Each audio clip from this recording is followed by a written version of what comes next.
성부와 성자와 성령의 이름으로 아멘. 하늘을 우러러.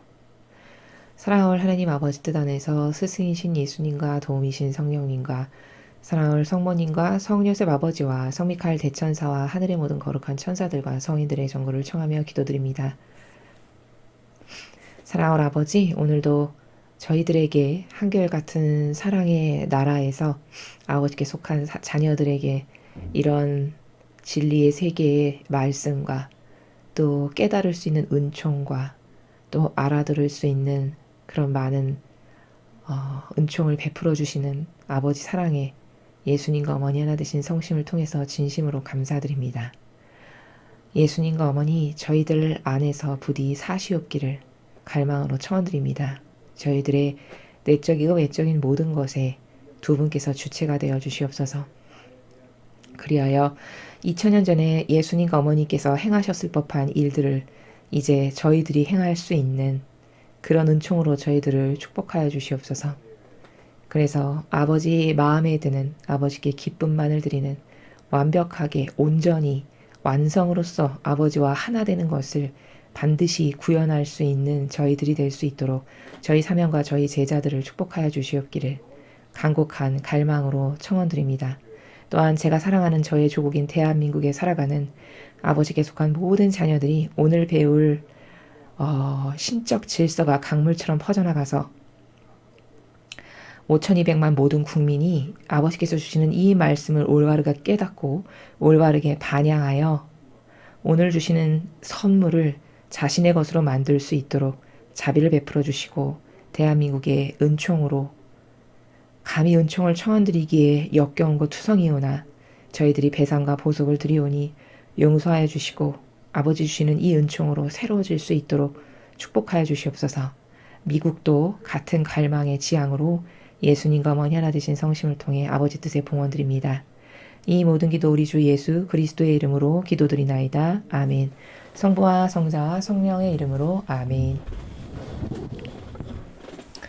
안녕하십니까. 하나님의 뜻 선교의 윤피아수녀입니다.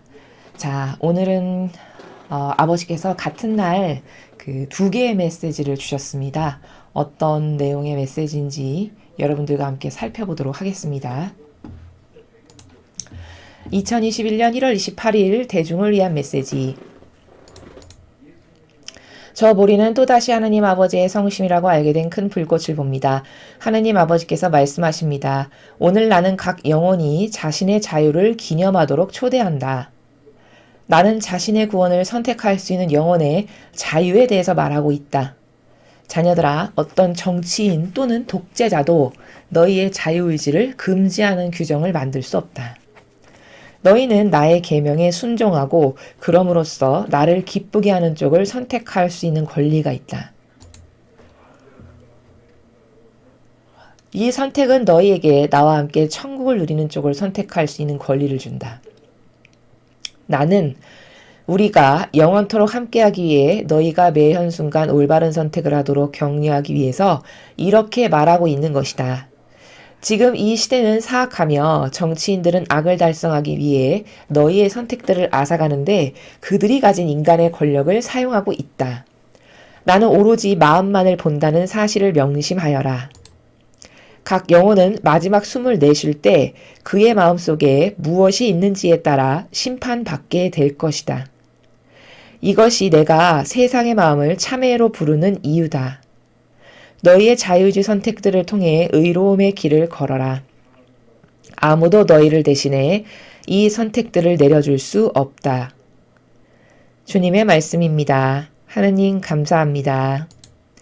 자, 계속해서 같은 날 성 토마스 아퀴나스 사제학자 기념일에 주신 같은 날인데 그날이 이제 이 성 토마스 아퀴나스 사제학자 기념일이었나 봅니다. 자, 그날 주신 두 번째 말씀 보시겠습니다. 토마스 아퀴나스 성인께서 이곳에 계십니다. 성인의 눈동자는 검은색입니다. 성인께서 말씀하십니다. 찬미 예수님. 어렸을 때 자매님, 즉 모린 자매님은 종이 인형들을 많이 가지고 놀았습니다. 자매님은 인형들의 옷을 금방금방 바꿀 수 있었고 그러면 그 인형들은 다른 모습이 되었습니다. 그렇지만 아빠 하느님께서는 사람들이 안에서부터 달라지기를 바라시며 뉘우치는 마음을 가지기를 원하십니다. 이것은 감탄을 불러일으키기 위한 겉으로 보이는 종이옷이 아니라 오직 자유의지에 의해서만 이루어질 수 있습니다. 이것이 진짜입니다. 토마스 아퀴나스 성인께서 주신 말씀이었습니다.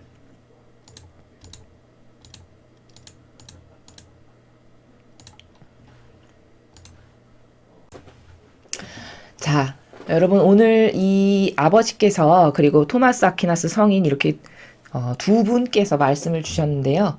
오늘 아버지께서 주신 이 말씀은 결론부터 말씀드리면 굉장히 심오합니다. 그리고 좀 어렵습니다. 그럼 이해 못할 만큼 어렵다는 말이냐? 아니, 그 말이 아닙니다. 자, 보통 통상적으로 영적인 것을 배우다 보면 이렇게 겉으로 왔을 때 하나도 강해 보이지도 않고 세 보이지도 않고 부드럽고 한없이 유연하게 흘러가는 문장이고 어투인데 오히려 그렇게 부드럽고 유연한 문구 가운데에서 표현되는 나라는 더 심오한 것을 담고 있습니다. 그런데 상대적으로 강하고 딱딱 부러지고 끝맺음이 있는 이런 문장으로 구성된 정신세계, 신적세계는 실제적으로 그렇게 어렵거나 심오하다라고 보여지지 않는, 내포되어 있지 않는 이런 특징이 있습니다. 어디서 우리가 그걸 발견할 수 있냐? 성모님이 말씀하시는 행간의 나라가 어머니는 굉장히 부드럽고 차분하고 사랑스럽고 친절하게 말씀하시지만 어머니가 말씀하시는 나라의 그 단어 하나하나마다 그 심오한 본질의 세계를 깨닫지 못하고서는 그냥 피상적으로 수박 겉핥기식으로 씩 지나가고 말 수밖에 없는 게 통상 어머니께서 하시는 말씀의 정신세계 나라입니다. 그러나 좀 상대적으로 봤을 때 어머니에 비해서 상대적으로 예수님은 좀 더 강하고 아주 단호하고 이렇게 매짐이 딱딱 떨어지는 이런 문구와 어투를 사용하시거든요.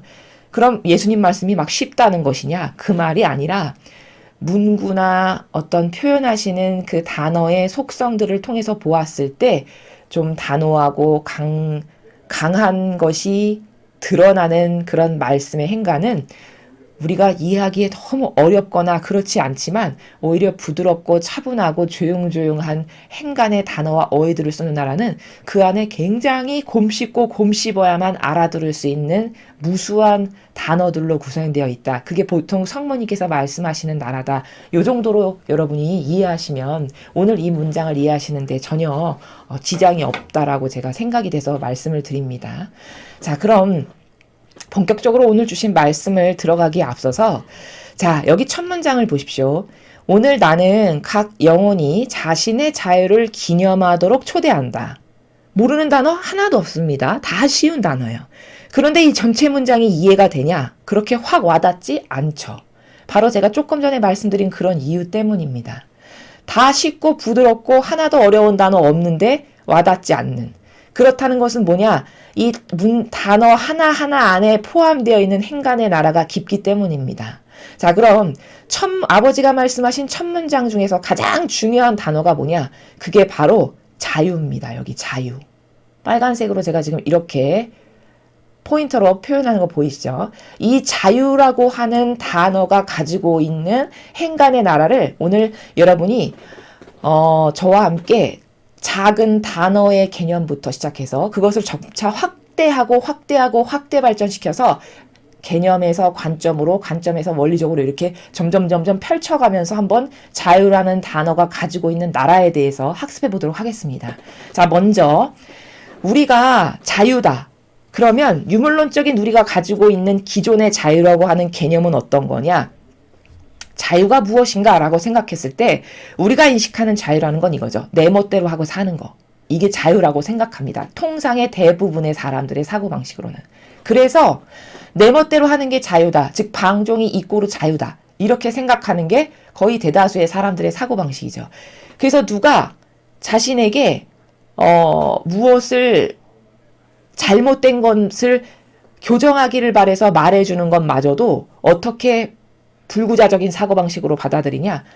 아이, 왜 사람이 다 자유가 있는데 자기가 뭔데 나에게 간섭해?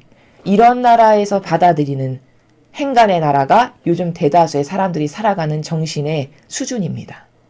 그러니까 여기는 뭘까? 자유. 그러면 이거로 내 멋대로 하고 사는 거. 즉 무질서하게 막 살아도 되는 거. 이게 자유로 안다는 거죠. 그럼 이 자유의 개념은 어디서 파생됐기 때문에 그런가? 순전히 육의 근거에서 자유를 생각했기 때문에 그렇습니다. 그렇죠. 자, 그럼 왜 우리는 육의 근거에서 자유라는 것을 생각하게 되었는가? 언제부터 그렇게 됐는가? 자, 기원을 거슬러 가보죠. 아담과 하와를 생각해 보십시오. 자, 그들이 원죄라고 하는 죄를 짓기 시작한 바로 그 순간에 왜 원죄라는 죄를 졌냐? 그때부터 육의 주인으로 살아갔기 때문입니다. 아담과 하와가.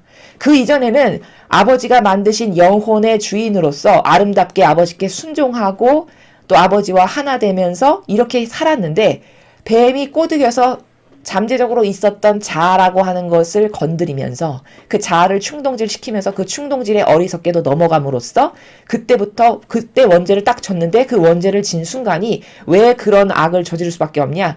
육의 주인으로 자기를 생각해서 사고해서 그 육의 주인으로서 살았기 때문에 자아가 발동했고 그 자아가 발동한 것으로 인해 원죄를 졌다 이겁니다. 그래서 우리가 오늘날의 자유라는 것을 내 멋대로 하고 멋대로 살아가는 것을 자유라고 생각하는 것은 순전히 육에 근거한 사고방식인데 그건 어디서부터 파생돼서 전승전승된 거냐? 아담과 하와가 선악과를 딴 내가 좋아지기 위해서 내가 하나님처럼 된다니까 저렇게 된다고 저렇게 위대하고 똑똑하고 저렇게 나도 능력자가 된다고 라고 하는 그 자애심과 이기심의 발로가 바로 육을 주인으로 섬기는 이런 사고방식으로 살게 된 시발점이 바로 원죄를 저지른 그 순간이다. 그때부터 우리는 이런 저급한 육에 근거한 자유라고 하는 개념을 가지고 살아가게 되었다라는 겁니다. 자, 그러면 여기서 아버지가 말씀하시는 자유라는 것은 그런 육에 근거한 자유가 아닙니다. 자, 어떻게 알 수 있냐? 바로 다음 줄에 나는 자신의 구원을 선택할 수 있는 영혼의 자유에 대해서 말하고 있다 이렇게 말씀하시죠.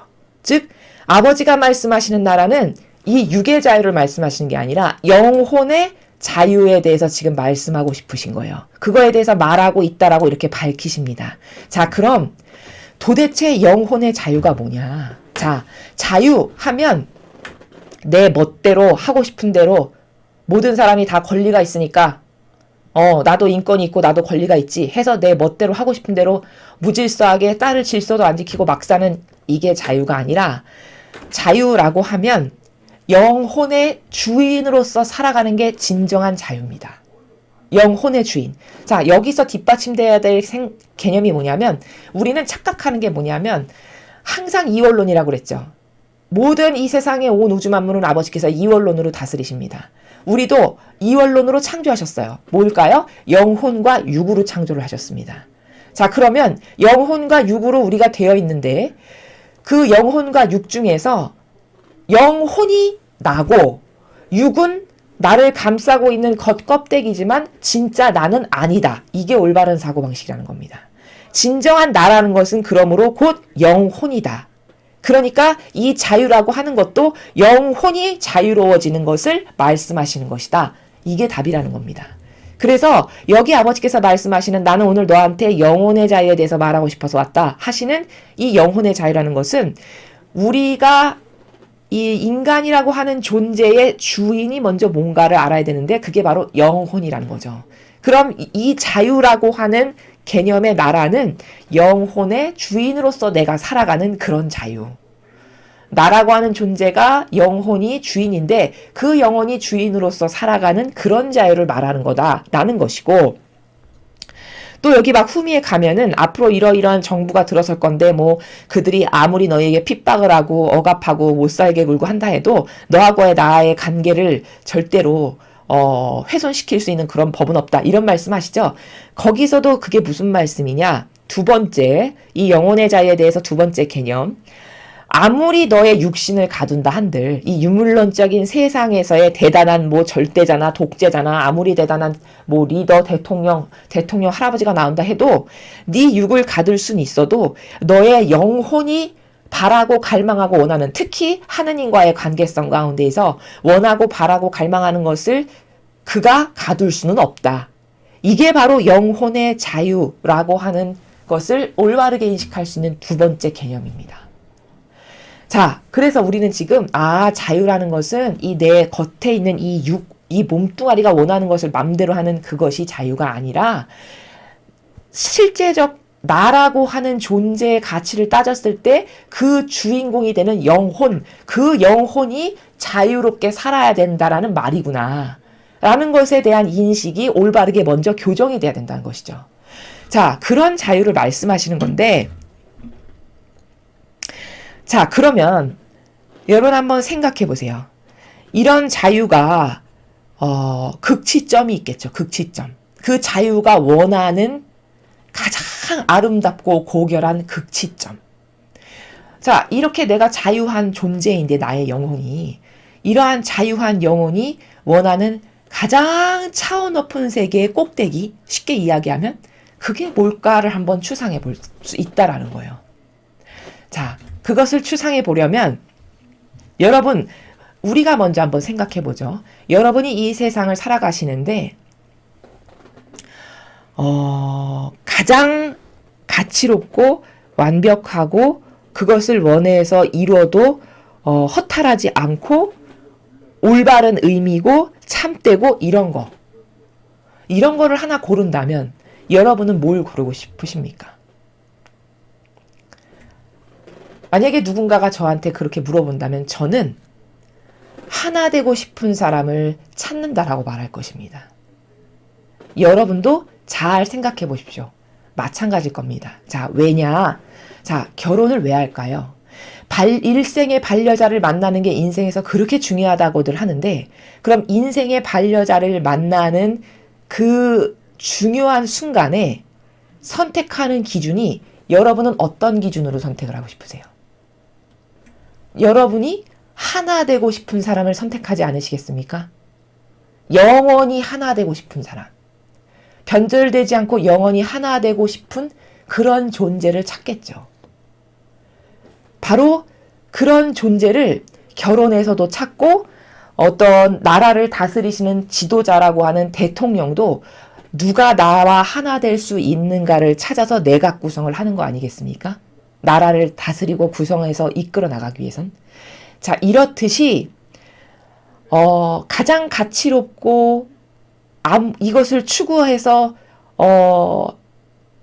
추구한다 했을 때 가장 완벽한 후회하지 않을 참 죽고 나서 생각해봐도 가치롭다라고 할 수 있는 가장 완벽한 데스티네이션이라고 할까? 목표라고 할까? 그게 뭘까? 그게 바로 하나 되는 것인데, 그렇다면 나는 과연 누구랑 하나 되고 싶은가?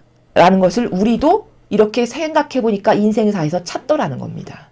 결혼도 그렇게 누구랑 나는 내가 누구랑 좀 하나 되고 싶은데, 하나 되는 게 곧 열매를 맺는 거라는데, 하나 될 수 있는 남성이 누굴까? 혹은 남자 입장에선 하나 될 수 있는, 나랑 하나 될 수 있는 여성이 누굴까? 이런 걸 찾는 거라는 거죠. 한 나라의 리더요, 지도자도 마찬가지입니다. 누가 나를 좀 도와서 하나 될 수 있는 사람이 누굴까? 이런 사람을 찾는다는 겁니다. 자, 하느님은 어떠실까요? 자, 여러분 생각해 보십시오. 지금 우리가 살아가는 이 시대가 새천년 왕국을 건설하기 위해서 아버지께서 제목을 고르시는 시대입니다. 제목이라 함은 좋은 나무 있죠. 정말 저거 훌륭한 나무입니다. 목수가 탐낼 만한 이런 제목, 그런 제목들을 고르시는 시간이에요. 지금의 이 시간이. 그럼 인간도 결혼하기 위해서 나라의 대통령인데 자기 내각 구성을 하기 위해서 누가 나랑 완벽하게 하나 될 수 있는가를 찾죠. 그럼 하느님은요? 하느님도 과연 내가 새천년 왕국을 앞으로 만들 건데 누가 나랑 하나 될 수 있는 영혼인가를 매일 찾으신다는 겁니다. 아주 유심히. 지금이 그 나랑 하나 될 수 있는 영혼이 누군가를 유심히 찾으시는 시기예요. 그래서 이렇게 환난과 역경과 고난과 고통이 많은 이유는 하느님 입장에서 봤을 땐 누가 나랑 하나 되기가 고결한 정신으로, 순도는 다 다른 거니까요. 순도는 1%로도 하나 될 수 있고 억만 %로 하나 될 수도 있습니다. 그럼 이 수많은 갭이 존재하죠. 과연 1등부터 예를 들면 14만 4천 등까지 나랑 하나 될 수 있는 애들이 누군가를 유심히 찾으시는 시기라는 거예요, 지금이. 근데 그것을 찾으시기가 너무 하느님 입장에서는 시기적절하고 좋은 시기입니다. 왜? 앞으로 박해가 오겠죠. 환란이 다가오겠죠. 이 딥스테이트가 완전히 없어지기 전까진 자유 진영의 세력, 선의 세력들은 엄청난 박해와 고통이 뒤따를 거라는 것이 불을 보듯 뻔하게 예상되는 현실입니다. 그럼 앞으로 이렇게 환난과 박해와 고통과 우리에게 많은 시련이 닥칠 텐데 그 시기에 누가 나랑 온전히 하나 될 영혼인가를 고르는 건 아버지 입장에서는 굉장히 양질의 제목을 고르시기에 좋은 환경적 요소라는 거죠. 왜? 천하태평인 시대에 누가 나랑 하나 될 수 있을까라는 것은 모두가 다 하나 될 수 있을 거라고 하나 된다고 손들 겁니다. 그렇죠? 그러나 이렇게 박해가 있고 핍박이 있고 굴욕이 있고 내가 끊임없이 희생해야 되고 고통이 다가오는 이런 시기에는 여기서 하느님과 하나 될 수 없는 사람이 다 걸러지겠죠. 예를 들어 미국의 정치판을 보니까 얼마 전에 1월 6일 날 있었던 상하원 그 회의를 보니까 거기서 누가 배신자인지 누가 끝까지 남아서 트럼프 대통령을 지지하는지가 확연히 드러나죠. 확연히 드러나요. 그럼 이렇게 어렵고 핍박과 환란이 있는 가운데서 골라내는 것은 굉장한 양질의 것을 골라낼 수 있다라는 장점이 있죠.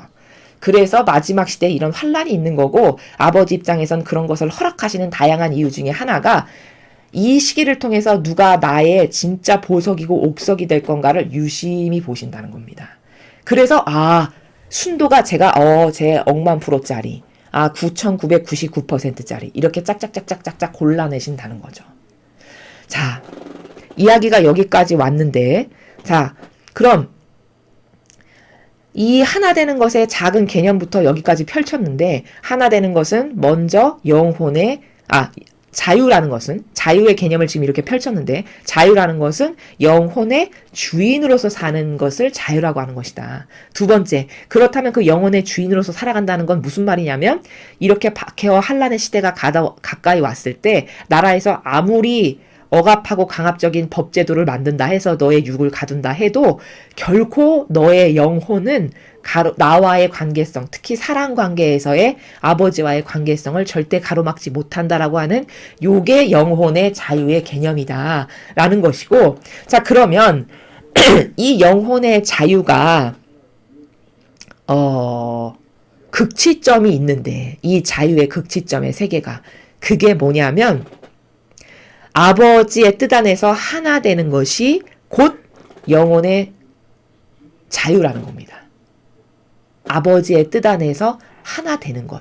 자, 왜냐? 자, 여러분 생각해 보세요. 아버지의 뜻 안에서 아버지와 완전히 하나 된다. 이게 곧 자유인데, 그게 왜 자유냐? 여러분, 진리를 배우시면서 여러분이 스스로가 달라지신다는 것을 느끼신다면, 과거의 자신과 현재의 자신이 점점 달라진다는 걸 느끼신다면 아마 이런 것도 느끼실 겁니다. 과거에는 내가 이상한 인간적인 것들에 다 집착하고 애착해서 요건 요렇게 되지 않으면 안 되고 이건 포기할 수 없고 요건 요렇게 해야 되고 이런 것들이 굉장히 많았다면, 옛날에 100개였다면 진리를 배우고 깨달으면서 점점 달라지는 게 뭐냐? 100개였던 걸 놓고 이거 다 필요 없는 거구나, 쓰잘데기 없는 거구나, 내 영혼하고는 아무 관계성이 없는 거네, 이거 애착 집착 해봤자 내 영혼에게 아무 도움이 없는 거구나 해서 자꾸 놓고 100개였던 게 90개 되고 90개가 80개, 80개가 70개, 60개, 50개, 10개 이렇게 애착하고 집착하는 것들이 특히 내 주변에 있는 유물론적인 여러 가지 것들, 그리고 내 자아가 원하는 내 욕심, 사욕, 욕망 이런 것들을 하나하나 자꾸 놓으면서 100개였던 게 10개로 줄면서 점점 여러분의 마음이 어떻게 됩니까? 자유인이 되어가죠. 바로 성경에서 자유인이라고 쓰시는 단어가 이게 진짜 영혼의 자유인입니다. 교통법규 안 지키고 내 멋대로 차를 운전해서 막 다니는 게 자유가 아니고, 성경에서 말씀하시는 영혼의 자유인으로 살아라, 이 말은 이렇게 쓸데없는 유물론적이고 내 자아와 육과 기호와 정서와 내 선과 이건 반드시 이래야 된다라고 하는 내 기준, 이게 잘못됐다는 걸 깨닫고 자꾸 다 버림으로써 애착하고 집착하는 것이 점점 없어져요. 그러니까 영혼이 어떻게 될까요? 점점 자유로워지는 거죠. 어디에 얽매여서 속박하고 억압당하면서 사는 것이 점점 없어지는 겁니다. 요게 영혼의 자유인으로 사는 거예요. 또 다른 개념이. 그럼 그 영혼의 자유인으로 살아가는 그 자유의 극치점이 과연 뭐냐? 그거는 그 극치점이라는 것은 완벽한 거, 완성. 그 완성이 과연 뭐냐? 그게 바로 하느님의 뜻 안에서 하나 되는 거, 이게 바로 영혼의 자유가 누릴 수 있는 가장 최고의 극치점의 단계다라는 겁니다. 그래서 자유라는 것은 지금 작은 개념에서부터 관점에 이르기까지 이렇게 펼쳐서 보니 참으로 광범위한 나라죠. 그 극치. 자, 그 영혼의 자유의 극치점을 보여준 분이 예수님과 어머니시죠. 여러분 생각해 보십시오. 인간적으로는 얼마나 불행합니까? 자식이 부모보다 먼저 죽었습니다. 그것도 가장 비참하다라고 일컬어지고 그 나라에서 어떻게 죽었는지 모르는 사람이 없을 만큼 유명하게 처절하게 십자가에 못 박혀서 피를 철철 흘리면서 죽었습니다. 그리고 남편도 먼저 돌아가시고 얼마나 한평생이 고통스럽고 힘들었겠습니까? 성모님께서. 그쵸? 게다가 자식도 먼저 죽고 아무것도 없어가지고 떠돌이 신세 될까봐 제자에게 이분이 네 어머시니까 오늘부터 이분을 모셔라. 이렇게 해서 그때부터 제자들과 함께 사시는 이런 어머니의 인생. 인간적으로 봤을 때 정말 비참 자체고 패망 자체고 멸망 자체입니다. 근데 거기 영혼의 자유함이 없냐? 아니요. 성모님의 영혼의 자유함은 그리스도의 시나 이런 기타 등등의 책에서 동정 마리아 이런 데를 보면 정말 탁월함 자체입니다. 단 한 번도 자신의 처지에 대해서 비관을 하거나 낙담을 하거나 왜 저한테 이런 걸 허락하셨어요? 아버지께 그런 어떤 일말의 따지는 외의 나라가 있거나 이런 게 전혀 없으신. 이게 어떻게 가능할까요? 이게 완전한 영혼의 자유인으로 살았다라는 증거입니다. 바로 그 극치점이 예수님과 성모님의 두 분의 모범이 영혼의 자유가 어떻게 구현되는가가 두 분이 모범이고 극치점인데 그 두 분의 인생을 살펴보면 어디에서만 희열과 기쁨이 있냐? 그 어떤 것에도 구애받지 않고 완벽하게 자유하기 때문에 오로지 목적은 하느님과 하나 되는 거. 어떻게 하면 아버지 뜻을 더 잘 이루어 드릴까? 이거 하나밖에 없습니다. 목적이. 완전 심플 단순. 그러니까 어느 것에도 이 하나의 목적을 제외한 기타 어느 것에도 영향을 전혀 받지 않으시는 이게 완벽한 자유임을 구현한 모범이시다라는 거예요. 그러니까 한 번도 환경에 의해서 스트레스를 받거나 불평불만을 하거나 따지거나 이런 나라가 전혀 없으신 거죠. 이게 바로 영혼의 자유함의 극치점이 바로 일례를 들자면 이런 성모님의 모습에서 우리가 발견할 수 있다. 이런 거거든요. 자, 그럼 우리도 이렇게 아버지의 뜻이라고 하는 그 진리, 참된 진실과 사실이라고 하는 그 영원 불멸의 완벽한 기준의 나라 안에서 내가 하느님과 완전히 하나 된다면 저렇게 성모님께서 이거 목표 하나 말고는 어떤 것에도 구애받지 않은 완벽한 자유인으로 사셨듯이 나도 그렇게 살 수 있다라는 겁니다. 그래서 자유는 이렇게 작은 개념에서 지금 파생해서 확대시키면 성모님의 그 영혼의 자유함이 누리셨던 그 완벽함, 또 예수님의 그 영혼의 자유함이 아버지께 어떻게 화답을 하고 반향을 하는지 한번 보시죠. 십자가에 못 박혀서 돌아가셔서 죽기 직전이신데 십자가에 누워서 이제 못 박히실 때가 됐는데 드디어 내가 이제 구원을 완성하게 됐구나. 기쁘다. 십자가가 나의 침상이다. 이렇게 말씀하실 정도예요. 여러분 인간이면 이미 그 이전에 쇼크사로 기절했거나 아니면 심장이 이미 두려움에 떨다가 멎어서 죽었거나 여러 가지 반향이 있겠죠. 사람마다. 그 지경까지 가지도 못했을 겁니다. 근데 예수님의 영혼의 자유함은 오로지 구원, 인류 구원. 목적성이 이거 하나예요. 그리고 이게 아버지가 원하시는 거야. 그러니까 오로지 목적은 아버지가 원하시는 게 곧 내가 원하는 거니까 이것을 반드시 이루어 드리는 거. 이것 말고는 아무것도 관심이 없어요. 이러니까 자유할 수밖에요. 얽매이는 게 없는 게 자유니까. 애착과 집착으로 나를 여기다가 올가매고 이런 게 일절 없는 이게 진정한 자유라는 거죠. 그 자유를 예수님도 이렇게 구현하셨죠. 고로 이 두 분의 모범을 우리도 구현해야 되는 게 자유의 가장 높은 고결한 가치인데 그러려면 그 속성이 뭔가를 파헤쳐 보니 하느님의 뜻 안에서 하나 되는 게 곧 자유로구나. 이걸 발견할 수 있다는 거죠. 그 자유를 오늘 아버지께서 말씀하시는 거예요. 여기서. 내가 영혼의 자유에 대해서 말하고 있다라고 하는 나라는 바로 그 나라다. 라는 겁니다. 근데 여기 보니까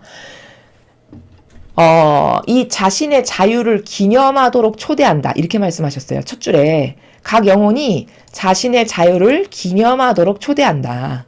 자, 그럼 자신의 자유를 기념하도록 초대한다가 무슨 말일까? 자, 제가 지금 열심히 설명한 결국에는 그럼 자유의 극치라는 것은 아버지 뜻 안에서 예수님과 어머니가 보이신 모범처럼 나도 완전히 그렇게 하나 되는 것, 이게 곧 완벽한 자유를 구현하는 건데, 나는 오늘 네가 그렇게 나의 신부가 될 수 있는, 신랑과 신부로 비유하니까요, 성경에서. 그 신랑과 신부는 하나 되는 관계이기 때문에 신랑과 신부로 비유를 하는 겁니다. 참고로 말씀을 드리면 혼인으로서 한 사람은 신랑으로, 한 사람은 신부로 이렇게 완전히 아버지 뜻 안에서 하나 되는 이 비유가 신랑 신부의 비유예요. 그래서 여기 지금 기념하도록 초대한다는 나라는 너희가, 나의 사랑하는 자녀들인 너희가 영혼의 자유함이 뭔지를 올바르게 깨닫고 반향을 잘 해가지고 너의 자유의지로 반향을 해서 나의 신부가 될 수 있는 그 기회의 나라로 지금 내가 너를 초대하고 있단다. 이 말을 첫 줄에서 하시는 거예요. 각 영혼의 자신이 자유를 기념하도록 초대한다. 그 말이 바로 네가 나의 신부가 될 수 있는 기회로 내가 지금 너를 초대하고 있다. 이 말씀을 하시는 겁니다. 자, 그래서 첫 줄, 두 번째 줄 설명했고, 자녀들아, 어떤 정치인 또는 독재자도 너희의 자유의지를 금지하는 규정을 만들 수 없다. 지금 제가 앞에서 말씀드렸죠. 영혼의 자유라고 하는 것은 곧 인간의 주인이 영혼인데, 그 영혼의 자유라는 것은 아무리 독재자도, 엄청나게 악독한 리더 지도자도 네 자유의지를 금지하는 규정을 만들 수는 없다. 그냥 유물론적인 방법에서 뭐 하지 마시오, 뭐 하지 마시오, 뭐 하지 마시오, 이런 것은 할 수 있겠지만 너의 자유의지까지 건드리고 그거를 막아서서 나와의 사랑의 관계를 뭐 파괴하거나 네가 나랑 열절이 하나 되기를 원하는데 그걸 못 되게 하거나 이런 것을 법제화할 수는 없다. 이렇게 말씀하시는 거죠. 그렇죠.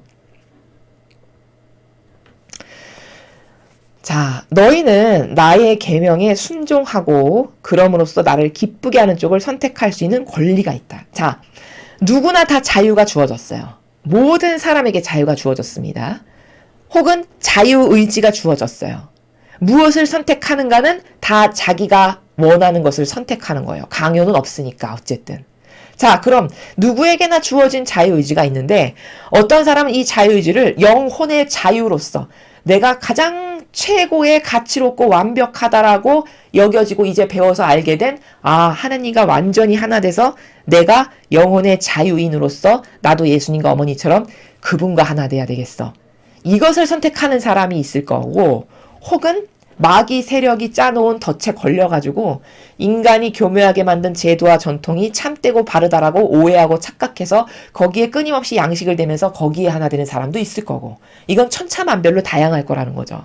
그러나 내가 바라건대 너희는 나의 계명에 순종하고 또 나를 기쁘게 하는 쪽을 선택할 수 있는 권리가 있다. 만약에 이 강의를 듣는 사람들 중에 하느님의 계명에 순종하는 걸 선택하고 하느님을 나는 기쁘게 해야지 이거를 선택했다면 그 사람들은 어떤 길을 가기를 자기의 자유의지가 선택한 거죠. 내가 이제 영혼의 자유의 극치점을 한번 구현해 봐야 되겠다. 그것은 하느님과 하나 되는 거지, 하느님의 뜻 안에서 하나 되는 거지. 그럼 하느님의 뜻 안에서 하나 되는 건 뭐야? 그분이 원하시는 게 곧 내가 원하는 거야. 하나 된다는 것은 내 거를 버리고 하나 되는 거지, 내 의지와 내 자유, 내 자아와 내가 기호 갖고 있는 것, 내 정서를 가지고 하나 되는 거 아닙니다. 하느님과 하나 된다는 것은 내 자아와 내 기호와 내 정서를 다 버리고 그분의 것이 옳습니다, 맞습니다 해서 저는 당신이 가지고 계신 그 모든 것에 완전히 용해되고 하나 되겠습니다 해서 나를 버리고 하나 되는 길이에요. 그러니까 누군가가 계명에 순종하고 나를 기쁘게 하는 걸 선택했다면 하나 되기로 결정한 사람이죠. 너희는 그럴 권리가 있다, 얘들아. 그러니 올바른 것을 자유의지로 선택하거라. 이렇게 지금 격려하고 독려하시는 거죠. 이 선택은 너희에게 나와 함께 천국을 누리는 쪽을 선택할 수 있는 권리를 준다. 자, 누구에게나 똑같은 자유의지가 있는데 이제 이 영혼의 자유함이 뭔지를 오늘 배워가지고 그래, 진정한 자유라는 것은 영혼이 자유한 거고, 그 영혼이 자유하다는 것은 인간이 짜놓은 프레임 어떤 것에도 얽매이지 않고 온전히 완벽하고 퍼펙트한 아버지가 만드신 질서, 그것만이 옳으니까 나는 거기에만 완전히 나의 내적이고 외적인 걸 다 쏟아부어서 하나 되는 이거구나. 이걸 깨달았다면 아버지께 순종하기를 오히려 자기가 갈망할 거고 하느님께 기쁨을 드리기를 원하겠죠. 그 갈망하고 원하는 정도와 순도에 따라서 하나 되는 그 정도와 순도가 결정이 되는 겁니다. 그래서 만약에 누군가가 그렇게 아버지의 계명을 열심히 지키기를 원해서 실천을 하고 또 하느님을 기쁘게 해드리기 위한 일만을 평상시에 한다. 그랬다면 그 사람은 어떤 게 보증되어 가는 사람이죠? 천국을 누리는 쪽을 선택할 수 있는 권리를 준다. 그렇게 이 지상에서 하느님 아버지와 하나 됐으므로 하나 되기를 갈망했고 열망했고 노력했고 하나 되어가는 징표를 점점 표징을 열매를 만들어 나가니까 당연히 천상에 갈 수밖에 없는 그것을 선택한 사람들이죠. 자,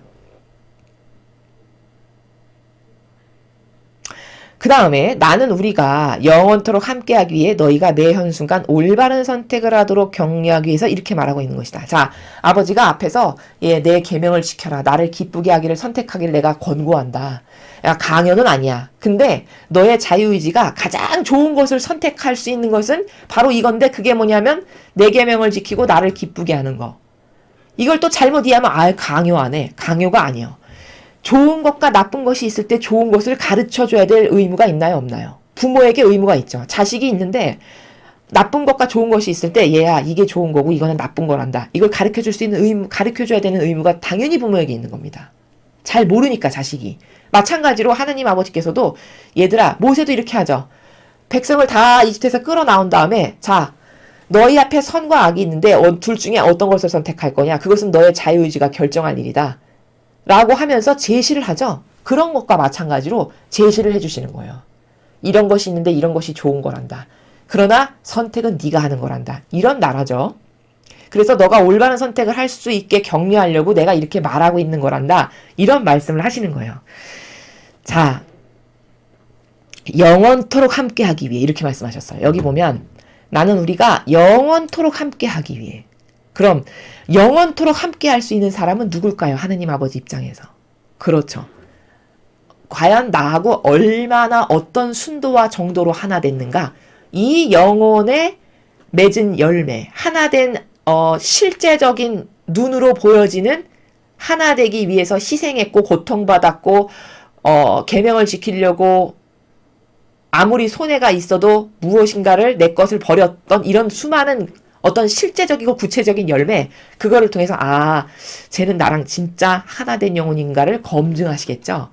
그렇게 하나 된 영혼, 그들과 영원토록 함께 하기 위해 천상의 나라에 천년왕국을 그런 사람들과 함께 세우시겠다는 말씀이에요.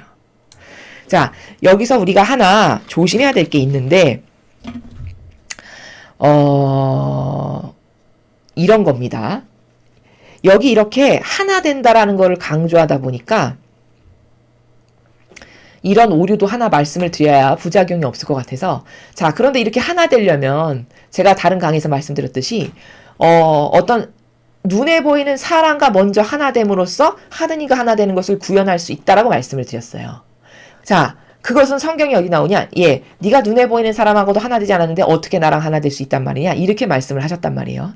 그 말은 뭐냐면 예를 들면 어떤 하느님의 뜻을 열심히 수행하는 예수님과 어머니를 닮은 모범의 실제적인 열매를 보여주는 영적인 지도자가 있다. 예를 들면. 그러면 나는 먼저 이 영혼의 그 자유가, 참된 자유가 누릴 수 있는 극치점이 하나 되는 거라고 제가 말씀드렸잖아요. 아버지 뜻 안에서. 그럼 먼저 누구랑 하나 되는 것이 순서냐? 그 아버지의 뜻을 모범으로 잘 수행하고자 하는 올바른 의지를 갖고 있는 하느님의 일꾼과 먼저 하나 되는 겁니다. 그렇게 그 사람과 먼저 하나 됐어요. 그러면 하느님께서 어떻게 검증을 하시냐? 제가 보니까 저렇게 내 뜻을 열심히 올바르게 예수님과 어머니의 모범으로서 행하고 있는 저 사람하고 하나 됐으니 고로 그게 나랑 하나 된 거다라고 아버지가 보신다는 거예요. 성경에 나오는 바로 그 말씀처럼. 자, 이렇게 해서 먼저 눈에 보이는 사람과 하나됨으로써 하느님과 하나 되는 것을 구현하는 이런 단계가 있는 것인데 이걸 잘못 이해하면 이렇게 생각할 수 있어요. 그럼 하나 되는 게 하나 돼서 구현되는 거라며. 그럼 예를 들어, 모 종교 단체, 이단이라고 세상 사람들이 거의 다 알고 있는 그 종교 단체의 교주와 하나 됐다. 그럼 그 교주와 하나 됨으로써 하느님과 하나 되는 것을 구현할 수 있나요? 없죠. 자, 예를 들어 이 이교도의 가장 최고의 수장이라고 하는 교황. 그 교황이 하느님의 뜻을 이미 행하지 않아요. 예수님과 어머니의 모범과 가르침과 정신으로 살지 않는다는 것을 이제 웬만한 세상 사람들이 다 압니다. 증거가 다 나와서. 자, 그런데 그 교황하고 열심히 하나 됐어. 그럼 그게 곧 하느님하고 하나 된 거냐? 사실 그런 어떤 하느님의 뜻을 행하지 않는 변질된 교황이라든가, 예를 들면 어떤 이단의 교주, 이런 사람들과 여러분이 하나 됐잖아요. 그럼 여러분의 영혼이 어떻게 되는 거냐면 영혼을 도둑 맞은 겁니다. 악에게. 그러니까 아무하거나 하나 되면 큰일 난다는 거예요. 이 하나 되는 것에 대한 인식을 똑바로 하셔야 된다는 거죠. 하나 되는 것은 좋은 것이되 누구와 하나 되는 것은 엄청 하나 되는 것보다 더 중요하다고 제가 매일 강조하죠. 왜냐? 예수님은 나는 양우리의 문이다 이렇게 말씀하셨어요. 그게 무슨 뜻이냐면 예수님이 문이라는 것은 그 문을 통과해서 아버지께 갈 수 있다라는 뜻이에요. 곧 나는 길이요 진리요 생명이다. 나를 통하지 않고는 아무도 아버지께 갈 수 없다. 이 말은 무슨 말이냐면 아버지와 완전히 하나 되신 예수님조차도 나는 중간에 지나쳐가는 나를 통해서 하느님과 하나 될 수 있는 문이고 길이요 진리요 생명이지 내가 그 영혼을 주체자로서 나하고 하나 되라 이렇게 말씀하시지 않는다는 거예요. 즉 그 말은 무슨 뜻이냐면 물론 예수님하고 하나 되면 하느님하고 하나 되는 게 맞지만 제가 지금 말하고자 하는 관점의 나라에서는 뭐냐면 어느 정도로 그 누구와 하나 되는 게 중요하냐면 영혼을 도둑질한다는 관점에서 봤을 때 예수님도 나는 문이지, 즉 내가 보이는 모범과 가르침과 정신을 통해서 아버지와 하나 되는 것이지 라고 하는 이 지침의 길을 말씀하시지 직접적 당사자적 입장에서 말씀하시지 않는다는 거예요.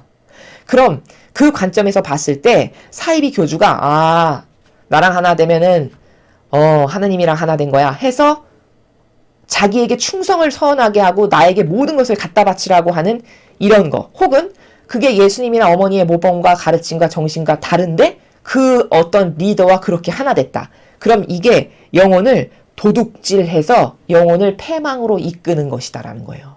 그래서 누구랑 하나 되는가는 여기 영혼의 자유의 극치점을 이루는 것이 예수님과 어머니가 보이신 모범처럼 하느님의 뜻 안에서 하나 되는 것인데, 그렇게 하나 되려면 먼저 눈에 보이는 사람과 하나 됨으로써 그것을 구현하고 그를 통해서 하느님과 하나 되는 이런 단계가 필요한 건데, 그 눈에 보이는 누군가와 하나 되는 것마저도 그 사람이 영혼을 주도적으로 가져서 속하게끔 하는 것이 아니라 인도해주는 스쳐 지나가는 길, 즉 문에 불과하다라는 겁니다. 그러니까 올바른 영적 지도자라면 아무리 예수님과 어머니의 모범과 정신과 가르침으로 자기가 무장되어 있는 사람이라도 1단계는 먼저 그 영적 지도자와 하나 되는 것을 통해서 최종적으로는 그 영적 지도자와 하나 됨으로써 결국엔 하느님과 하나 되는 이 문의 역할을 하는 것이 올바른 이끌어줌, 영적 지도자가 이끌어주는 것은, 올바르게 이끌어주는 것은 바로 이런 거다라는 겁니다.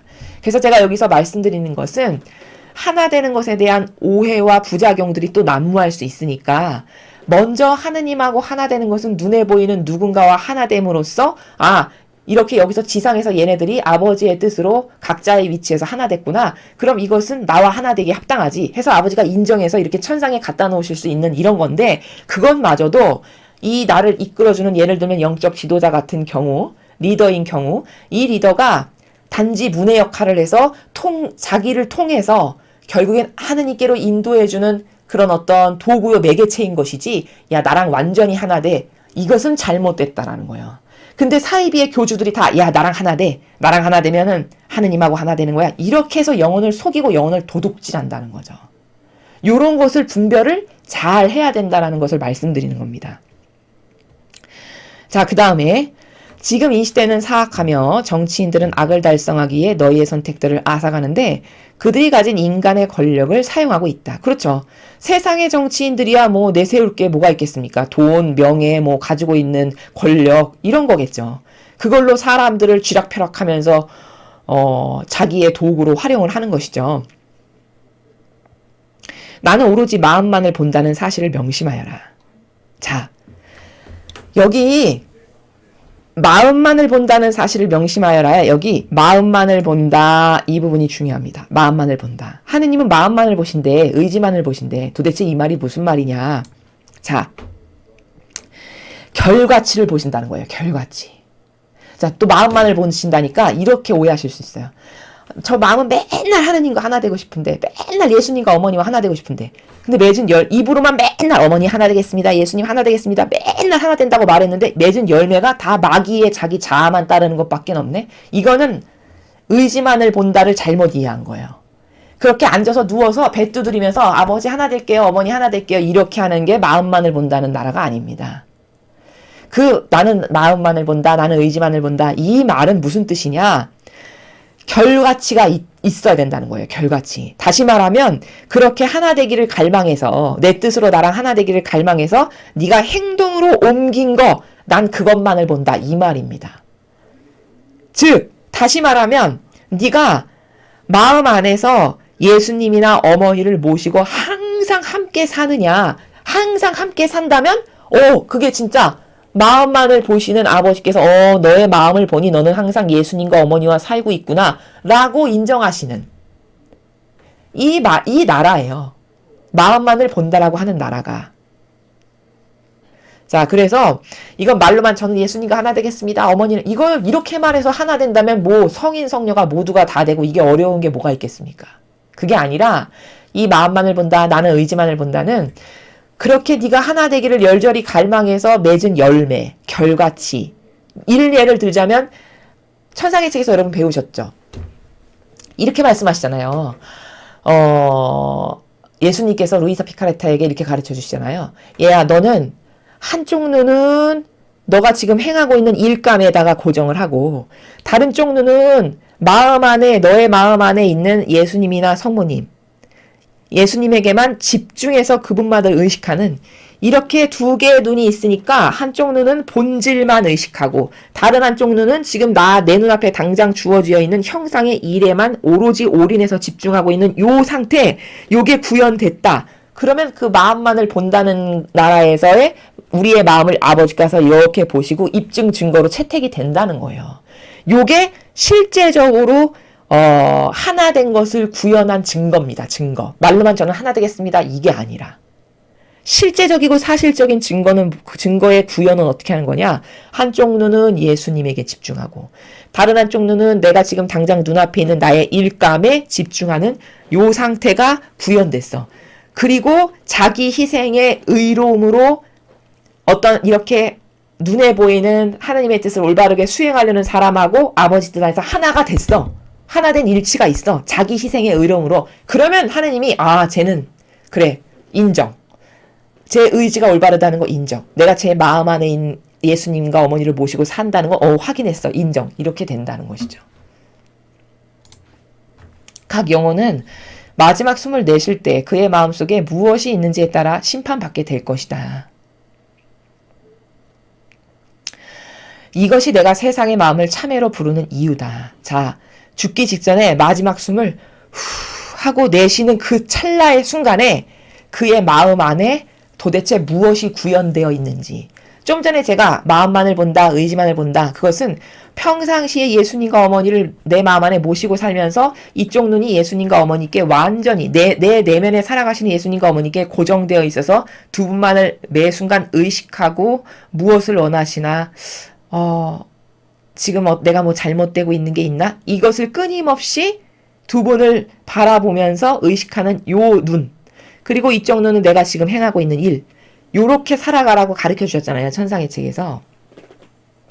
바로 그렇게 마음 안에 모시고 살아가는 것이 구현되어 있는 영혼이라면 마지막 숨을 후 내쉴 때 마음 안에서 예수님과 어머니를 모시고 살았다는 증거가 있으니까 심판받아도 쟤는 나랑 하나 된 애가 맞아. 이렇게 입증 증거가 되잖아요. 근데 만약에 이런 것 하나도 없이 아무것도 이루어놓은 거 없고 희생의 열매로서 희생의 의로움으로써 하나 된 일치의 열매가 일평생 하나도 없었네. 그런 사람은 마지막 숨을 내쉴 때 그냥 아무것도 드릴 게 없는 그렇게 심판을 받게 될 거다. 너가 마지막 숨을 내쉴 때 네 마음속에 구현된 게 과연 뭔지 텅텅 비었는지 사악한 너의 자아만 가득하게 일평생을 따르고 살았는지 아니면 예수님과 어머니를 모시고 계속 의식하면서 살은 그 마음의 올바른 반향과 의지와 그게 있었는지 즉 희생으로 의로움으로 하나 된 일치가 있는지 그거에 따라 너는 심판받게 될 거다. 이런 기준이 있어서 빨리 참회하고 빨리 뉘우치고 올바른 길로 돌아가라고 내가 부르는 이유다. 이렇게 말씀하시는 거죠. 너희의 자유의지 선택들을 통해 의로움의 길을 걸어라. 아무도 너희를 대신해 이 선택들을 내려줄 수 없다. 자, 여기 참회는 빨리 회개하고 뉘우쳐서 올바르게 구현해라. 아까 제가 말씀드린 것처럼 그 하나 되는 것을 그 구현해라. 그 말이고 그 다음에 여기 후미에 이 의로움의 길을 걸어라. 이 말씀은 뭐죠? 너도 예수님처럼 어머니처럼 의로움으로 살아라. 네 자유의지가 그게 옳다라고 생각하고 그게 참되고 그게 유일한 너의 영혼을 구원할 수 있는 방법이라고 생각된다면 너도 네 자유의지가 저도 오늘부터 예수님처럼 살겠습니다. 어머니처럼 살겠습니다. 그걸 선택해서 예수님이 하셨을 법한 일들을 의로움의 희생의 정신으로 너도 지금의 이 세상에서 해라. 그게 의로움의 길을 걷는 거죠. 행동으로 옮겨라. 이 말이죠. 이런 선택은 내가 이렇게 옳은 것이 뭐다 얘들아 영혼의 자유가 뭐고 자유함의 극치는 예수님과 어머니에게 있는데 어떤 게 자유함의 극치인가 영혼이 저렇게까지 아무 것에도 구애받지 않고 완벽한 자유인으로 사는구나. 오로지 하나에만 얽매여 있죠. 하나가 뭐죠? 아버지 뜻을 이뤄드리는 거. 이것 말고는 어디에도 얽매여 있지 않아요. 얼마나 자유롭습니까? 구애되거나 구김살이 있거나 거기 어떤 일그러진 게 그러니까 없죠. 완벽한 자유인이 되는 거예요. 그때서야만 비로소 아버지 뜻 안에서. 요 자유인을 네가 원해. 이 자유인의 극치점을 너도 구현하길 원해. 그럼 아버지 뜻 안에서 너도 하나 되는 것을 만들어라. 구현해라. 그 말씀을 지금 구구절절히 가르쳐주고 계시는 것이죠. 자, 그 다음에 두 번째 주신 메시지 보시겠습니다. 자, 이번엔 토마스 아퀴나스 성인께서 말씀하셨는데 어렸을 때 자매님은 종인형들을 많이 가지고 놀았습니다. 자매님은 인형들의 옷을 금방금방 바꿀 수 있었고 그럼 그 인형들은 다른 모습이 되었습니다. 그렇지만 아빠 하느님께서는 사람들이 안에서부터 달라지길 바라시며 뉘우치는 마음을 가지길 원하십니다. 자, 앞에 아버지가 주신 메시지와 일맥상통하는 메시지예요. 같은 관점이죠.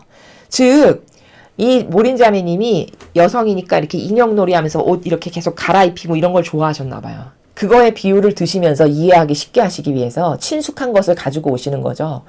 이해하기 쉽고 친숙한 것을 가져오셔서 비유를 드시면서 얘야 인형놀이 할 때 이 옷도 입히고 이 옷도 입히고 이렇게 달라지게 하지 인형이. 근데 진짜 달라지는 건 그게 아니란다. 진짜 달라지는 건 뭐다? 안에서부터 달라지기를 바라신다. 안에서부터. 여기 안. 그럼 도대체 이 안이 뭐야? 앞에 아버지의 말씀에서는 얘야 네 마음 안에 나는 마음만을 본다. 의지만을 본다. 이게 바로 안에서부터랑 똑같은 나라예요. 안에서부터 달라져라. 나는 마음만을 본다. 의지만을 본다. 똑같은 나라예요. 자, 그럼 무슨 나라입니까? 그렇죠. 너의 마음 안에 구체적으로 예수님께 너가 자리를 내어드린 게 있냐? 그렇게 해서 하나 돼서 구현한 게 있냐? 네 마음 안에 구체적으로 성모님께 자리를 내어드려서 하나 된 것이 과연 있냐? 그 안에서부터 달라져야 된다. 이 말을 하시는 거죠. 뉘우치는 마음을 가지기를 원하십니다. 겉으로만 달라지는 것 이건 아무짝에도 소용없다. 이것은 감탄을 불러일으키기 위한 겉으로 보이는 종이 옷이 아니라 여기 말씀하시잖아요.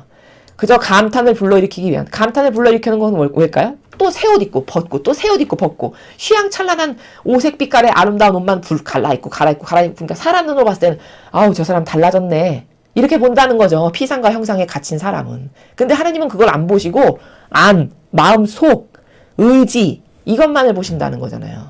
그럼 안이 달라졌나 안 달라졌나? 그럼 달라졌나 안 달라졌나는 어떻게 확인하실까요? 과연 하나 됐나? 아버지 뜻 안에서.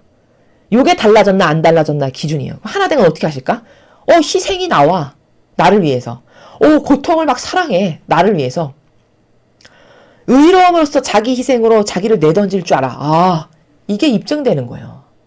달라졌다라는. 하나 되기를 저렇게 제가 갈망하는구나. 이게 아버지께 보여드리는 징표고 표징이죠.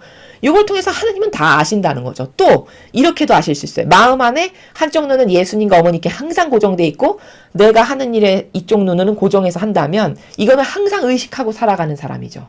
예수님과 어머니를. 그 정도로 하나 되기를 갈망하고 원해서. 이것도 아버지가 다 보실 수 있고 확인할 수 있는 이런 것을 통해서 안이 달라져야 된다는 것을 지금 강조하시는 거예요. 앞에서도 말씀하셨지만. 그래서 종이 옷이 아니고 오직 자유의지에 의해서만 이루어질 수 있습니다. 이것이 진짜입니다. 진짜. 속지 마시오. 겉에 옷이 계속 달라진다 해서 사람이 달라지는 게 아니고 변한 게 아닙니다. 마음속 의지, 마음 안에 무엇을 담고 있냐, 그게 달라져야만 진짜 달라진 겁니다. 이 말을 토마스 아퀴나스 성인께서도 오셔서 똑같이 하고 계시다 라는 것을 우리가 확인할 수 있습니다. 자, 그래서 오늘 장장 굉장히 긴 메시지를 보셨는데요. 관점은 똑같은 겁니다. 먼저 자유가 뭔가, 그건 영혼의 자유를 말한다. 육의 자유보다는. 영혼의 자유라는 것은 나라고 하는 이 인간의 주인이 영혼이기 때문이다. 그 영혼이 진짜 자유하게 살 수 있는가, 얽매이거나 속박되거나 갇히거나 다양한 프레임에 갇히지 않고 혹은 인간이 만들어온 제도와 전통 이런 것에서 갇히지 않고. 자, 그러면 그게 자유한 건데 그 자유의 구현은 그럼 어떻게 하는 건가? 그러면 그 영혼의 자유함으로써 가장 아름답고 고결하고 완벽한 것을 구현하는 것은 어디에 모범이 있나? 보니까 예수님과 어머니께 있네. 두 분이 완벽한 영혼의 자유인으로서 모든 것에서 초탈하고 오로지 아버지 뜻으로 하나 되는 이것만을 원하셨구나. 이게 진정한 자유인이다. 어떤 것에서도 얽매이지 않아서 부자연스럽거나 굴절된 것이 하나도 없는. 그럼 나도 그런 내 영혼의 자유함을 그렇게 좀 완성시켜보고 싶네. 그러려면 아버지 뜻 안에서 하나 되는 것을 구현해야 된다. 자, 그럼 하느님과 직접 하나 되는 것을 구현하기는, 보이지도 않는 하느님과 하나 되는 것을 구현하기는 어려우니까, 그럼 아버지께서도 성경에서 말씀하셨듯이 눈에 보이는 것을 사랑해라. 눈에 보이는 것과 하나 되지 않았는데 어떻게 나를 사랑하겠냐, 이 말씀을 하시죠. 그럼 그게 도대체 무슨 말인가? 하느님의 뜻 안에서 예수님과 어머니의 모범과 정신과 카리스마가 아닌 이교도의 정신으로 무장된 이런 사람을 내 병든 정서와 기호가 옳다라고 생각해서 그와 하나 돼서 나의 내적이고 외적인 걸 다 그에게 쏟아 부었어. 예를 들면 이교도의 교황이나 어떤 사이비의 교주 같은 사람들에게. 그럼 어떻게 된 겁니까? 내 영혼 도둑질 당한 거죠. 영혼 팔아먹은 거예요. 저당 잡힌 겁니다. 근데 이걸 모르는 거죠. 그럼 도대체 누구랑 하나 되란 말이야? 아버지의 뜻 안에서. 부부도 만약에 하나 되려면 아버지의 뜻 안에서 내 뜻 다 배제시키고, 남자 여자 다. 우리 따라야 될 규칙은 오늘부터 이겁니다. 성경에 나오는 이런 정신. 예수님과 어머니 보니까 이런 정신으로 살았더라고요. 그 정신의 대표가 뭡니까? 각자 자기 배제를 하면 돼요. 그리고 서로가 서로만을 위하면 돼요. 그럼 거기 얼마나 평화롭고 사랑으로 넘치겠습니까? 그쵸? 이게 아버지의 뜻이에요. 또 서로가 서로를 위해서 희생하는 걸 기쁨으로 여겨. 이게 신적 질서입니다. 또 저 사람이 나의 전부야 라고 여겨서 그 사람의 영혼이 좋아지는 것을 행하는 것을 기쁨으로 여겨. 이게 두 사람이 각자 자기 위치에서 따라야 될 신적 질서예요. 이렇게 하나님의 뜻 안에서 하나 된다는 건 이런 겁니다. 이런 하나를 구현하든가, 아니면 그게 영적 지도자야. 그럼 그 영적 지도자가 거기에 예수님과 어머니의 모범이 진짜 있다는 것이 사실로 확인이 되면 그 사람과 먼저 하나가 되는데, 그것마저도 어떻게 구현돼야 옳은 거냐? 야, 나는 양 우리의 문이다.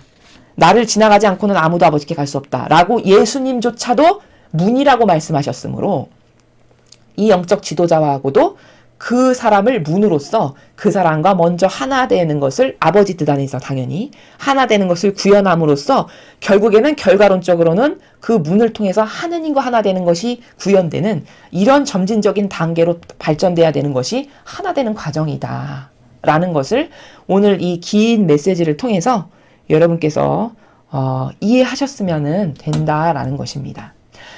자, 그리고 공지사항이 있습니다. 저희 사명에 제가 오늘 이것을 설명하다 보니까 이렇게 신적 질서를 구현하는 게 저희 사명의 목표입니다. 지금 살아가는 자연법의 어떤 곳도 신적 질서로 살아가는 곳이 없습니다. 그래서 저희 사명의 목적이, 테마가 뭐냐, 주제가 뭐냐, 신적 사명을 구현하는 겁니다.